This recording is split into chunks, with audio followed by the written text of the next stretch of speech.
Welcome to this instructional guide for the Micron MH5 machine SPGW number 3 grommet installation and number 3 grommet die removal.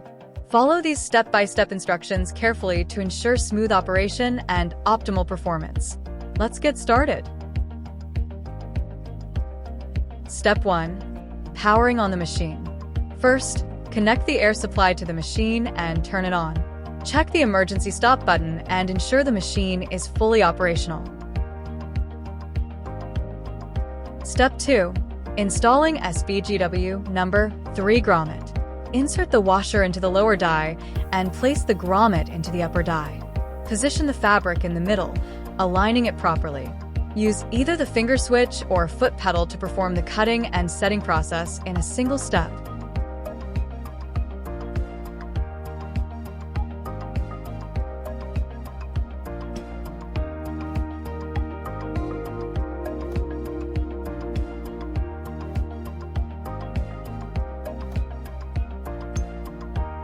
Step 3.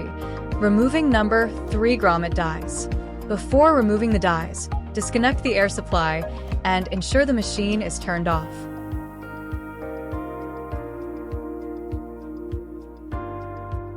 To remove the lower die, loosen the side screws and gently push the die from underneath to release it easily.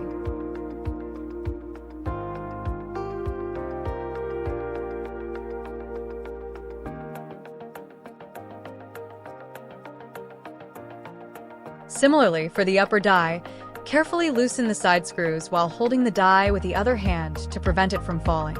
Once removed, the machine is ready for the installation of a different die set.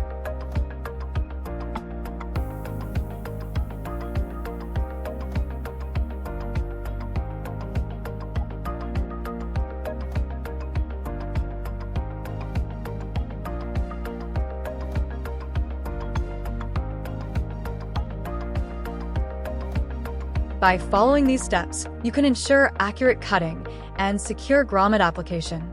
Thank you for watching. For more information or support, feel free to reach out to us. Micron America. Quality is our priority.